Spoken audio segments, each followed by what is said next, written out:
NDA ಅಭ್ಯರ್ಥಿಯಾಗಿ ಕುಪೇಂದ್ರ ರೆಡ್ಡಿ ಕಣಕ್ಕೆ ವಿಧಾನಸೌಧದಲ್ಲಿ ಮಾಜಿ ಸಿಎಂ ಕುಮಾರಸ್ವಾಮಿ ಹೇಳಿಕೆಯನ್ನ ನೀಡಿದ್ದಾರೆ. ಎನ್ಡಿಎ ಅಭ್ಯರ್ಥಿಯಾಗಿ ಕುಪೇಂದ್ರ ರೆಡ್ಡಿ ಕಣಕ್ಕಿಳಿತಿದ್ದಾರೆ ಅಂತ ಕುಮಾರಸ್ವಾಮಿ ಕನ್ಫರ್ಮೇಷನ್ ಕೊಟ್ಟಿರೋದು. ಕುಪೇಂದ್ರ ರೆಡ್ಡಿ 5ನೇ ಅಭ್ಯರ್ಥಿಯಾಗಿ ಕಣಕ್ಕಿಳಿಸ್ತಾ ಇದ್ದೀವಿ. ಬಿಜೆಪಿ ರಾಷ್ಟ್ರೀಯ ರಾಜ್ಯ ನಾಯಕರ ಸಲಹೆಯನ್ನ ಪಡೆದಿದ್ದೇವೆ. ಈ ಬಗ್ಗೆ 5ನೇ ಅಭ್ಯರ್ಥಿಯಾಗಿ ಕುಪೇಂದ್ರ ರೆಡ್ಡಿ ಕಣಕ್ಕಿಳಿತಿದ್ದಾರೆ. ಬಿಜೆಪಿಯಲ್ಲಿ ಹೆಚ್ಚುವರಿ ಮತ ಇದೆ, ವಿಪಕ್ಷ ಮತ ನಷ್ಟ ಆಗಬಹುದು. ಹೆಚ್ಚುವರಿ ವೋಟ್ ಕುಪೇಂದ್ರಗೆ ವರ್ಗಾವಣೆ ಮಾಡೋದಕ್ಕೆ ಸಜ್ಜು ಅಂತ ಹೇಳಿದ್ದಾರೆ. ರಾಜ್ಯಸಭೆಗೆ ನಾಮಪತ್ರವನ್ನು ಸಲ್ಲಿಸಲಿಕ್ಕೆ ಇವತ್ತು ಕೊನೆಯ ದಿನ ಏನಿದೆ. ಬಿಜೆಪಿಯ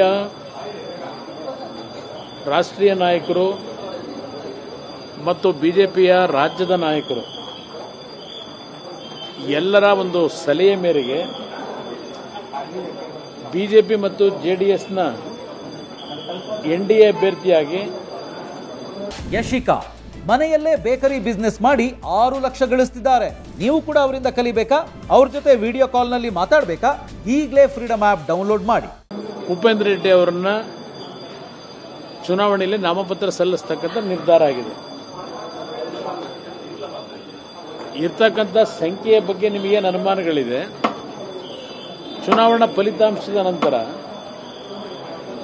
ಯಾವ ರೀತಿಯ ಒಂದು ತೀರ್ಮಾನಗಳಾಗುತ್ತೆ ಅಂತಕ್ಕಂಥ ನೋಡೋಣ. ಯಾಕೆಂದರೆ ಚುನಾವಣೆಯಲ್ಲಿ ನಮ್ಮ ಪಕ್ಷದಿಂದಲೂ 19 ಶಾಸಕರಿದ್ದಾರೆ. ಬಿಜೆಪಿಯಿಂದ ಒಬ್ಬ ಅಭ್ಯರ್ಥಿಗೆ ಸಂಖ್ಯೆ ಏನು ಬೇಕಿದೆ, ಅದ್ರ ಜೊತೆಗೆ ಅವರಲ್ಲೂ ಹೆಚ್ಚುವರಿ ಮತ ಇದೆ. ಆ ಒಂದು ಹಿನ್ನೆಲೆಯಲ್ಲಿ ವಿರೋಧ ಪಕ್ಷಗಳ ಮತಗಳು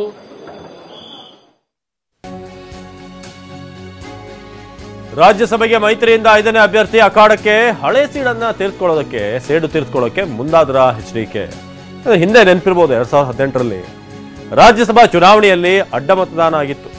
7 ಜನ ಜೆಡಿಎಸ್ನ ಶಾಸಕರು ಅಡ್ಡ ಮತದಾನ ಮಾಡಿದ್ರು. ಆಗ ಕಾಂಗ್ರೆಸ್ ಪರವಾಗಿ ಮಾಡಿದ್ರು. ಆಗ ಬಹಳ ಮುಖಮುಖ ಆಗಿತ್ತು ಸಿಎಂ ಶ್ರೀ ಕುಮಾರಸ್ವಾಮಿ ಅವ್ರಿಗೆ.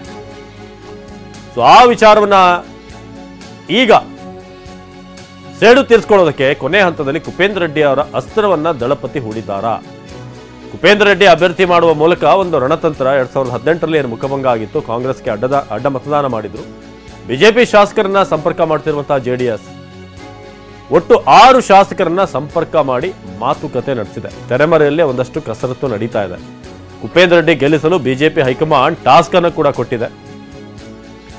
ರಾಜ್ಯಸಭೆಗೆ ಮೈತ್ರಿಯಿಂದ 5ನೇ ಅಭ್ಯರ್ಥಿ ಈಗ ಅಖಾಡಕ್ಕೆ ಇಳಿದಿರೋದು.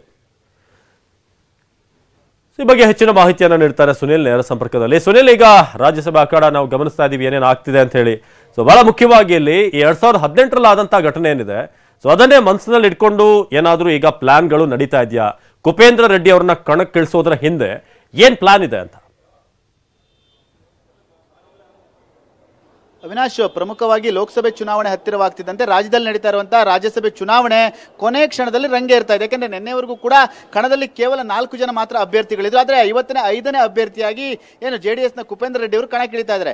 ಈ ಮೂಲಕ ಕುಮಾರಸ್ವಾಮಿ ಅವರು ಏನು ಕಾಂಗ್ರೆಸ್ ನಾಯಕರ ಮೇಲೆ ಸೇಡು ತೀರಿಸಿಕೊಳ್ಳಲು ಹೊಸ ರಣತಂತ್ರವನ್ನು ರೂಪಿಸ್ತಾ ಇದ್ದಾರೆ ಅನ್ನೋ ಮಾಹಿತಿ ಕೂಡ ಲಭ್ಯವಾಗಿರುವಂತು. ಅದಕ್ಕೆ ಪೂರಕವಾಗಿ 2013ರಲ್ಲಿ ಜೆಡಿಎಸ್ನಲ್ಲಿದ್ದಂಥ ಕುಮಾರಸ್ವಾಮಿ ಆಪ್ತ ಶಾಸಕರು ಅಡ್ಡ ಮತದಾನವನ್ನು ಮಾಡಿದ್ರು. ಕಾಂಗ್ರೆಸ್ ನಾಯಕರ ಪರವಾಗಿ ಮತವನ್ನು ಹಾಕಿದ್ರು. ಆ ಒಂದು ಸಂದರ್ಭದಲ್ಲಿ ಕುಮಾರಸ್ವಾಮಿ ಅವರಿಗಾಗಬಹುದು ಜೆಡಿಎಸ್ಗೆ ಭಾರಿ ಹಿನ್ನಡೆ ಕೂಡ ಉಂಟಾಯಿತು. ಈಗ ಒಂದು ಅವಕಾಶ ಸಿಕ್ಕಿದೆ. ಯಾಕೆಂದ್ರೆ ಇರುವಂತ ಮತಗಳಲ್ಲಿ ಈಗಾಗಲೇ ಕಾಂಗ್ರೆಸ್ ನಾಯಕರಿಗೆ ಟಕ್ಕರನ್ನು ಕೊಡಬೇಕಾಗುತ್ತೆ. ಕಾಂಗ್ರೆಸ್ ನಾಯಕರಿಗೆ ಒಂದಷ್ಟು ಬಿಸಿಯನ್ನು ಮುಡಿಸಬೇಕು ಅಂತೇಳಿ ಈಗಾಗಲೇ ಬಿಜೆಪಿ ಮತ್ತು ಜೆಡಿಎಸ್ ನಾಯಕರು ಸಿದ್ಧತೆಯನ್ನು ಕೂಡ ಮಾಡ್ಕೊಂಡಿದ್ದಾರೆ. ಆ ಒಂದು ಹಿನ್ನೆಲೆಯಲ್ಲಿ ಕೊನೆಯ ಹಂತದಲ್ಲಿ ಕುಪೇಂದ್ರ ರೆಡ್ಡಿ ಅವರನ್ನ 5ನೇ ಅಭ್ಯರ್ಥಿಯಾಗಿ ಕಣಕ್ಕಿಳಿಸ್ತಾ ಇದ್ದಾರೆ. ಅದಕ್ಕೆ ಪೂರಕವಾಗಿ ಬೇಕಾಗಿರುವಂತಹ ಮತಗಳೇನಿವೆ 4 ರಿಂದ 5 ಮತಗಳು ಬೇಕಾಗುತ್ತೆ. ಆ ಒಂದು 5 ಮತಗಳ ಹುಡುಕಾಟಕ್ಕೆ ಜೆಡಿಎಸ್ ಬಿಜೆಪಿ ನಾಯಕರು ಮುಂದಾಗಿದ್ದಾರೆ. ಈಗಾಗಲೇ ಒಂದಷ್ಟು ಮಾಹಿತಿಯ ಪ್ರಕಾರ 4 ರಿಂದ 6 ಶಾಸಕರನ್ನೇ ಆಗಲೇ ಜೆಡಿಎಸ್ ನಾಯಕರು ಸಂಪರ್ಕ ಮಾಡಿದ್ದಾರೆ. ಅಂದ್ರೆ ಕಾಂಗ್ರೆಸ್ನ ಶಾಸಕರನ್ನ ಸಂಪರ್ಕ ಮಾಡಿದರೆ ಮಾಹಿತಿ ಕೂಡ ಲಭ್ಯವಾಗಿದೆ. ಈ ಒಂದು ಹಿನ್ನೆಲೆಯಲ್ಲಿ ಈಗಾಗಲೇ ಕಾಂಗ್ರೆಸ್ ನಾಯಕರಿಗೆ ಒಂದು ರೀತಿಯಾಗಿ ಒಂದು ಟಕ್ಕರ್ ಕೊಡಲಿಕ್ಕೆ ಈಗಾಗಲೇ ಸಿದ್ಧತೆಯನ್ನು ಕೂಡ ಮಾಡ್ಕೊಂಡಿದ್ದಾರೆ. ಇನ್ನು ಕೆಲವೇ ಹೊತ್ತಿನಲ್ಲಿ ನಾಮಪತ್ರವನ್ನು ಕೂಡ ಸಲ್ಲಿಸ್ತಾರೆ. ಈ ಒಂದು ಕೊನೆಯ ಹಂತದಲ್ಲಿ ಅಭ್ಯರ್ಥಿನ ಇಳಿಸುವ ಹಿಂದೆ ಸಾಕಷ್ಟು ರಾಜಕೀಯ ಲೆಕ್ಕಾಚಾರ ಇದೆ.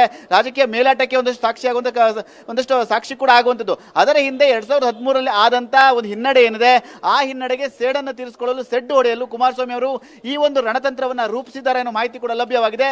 ಈ ಒಂದು ರಣತಂತ್ರ ಎಷ್ಟರ ಮಟ್ಟಿಗೆ ಎನ್ಡಿಎ ಮೈತ್ರಿ ಅಭ್ಯರ್ಥಿ ಅಂದ್ರೆ ಗೆಲುವಿನ ಸಾಧಿಸುತ್ತಾರೆ ಕಾದು ನೋಡಬೇಕಾಗಿದೆ. ಅವಿನಾಶ್, ಧನ್ಯವಾದ ಸುನಿಲ್.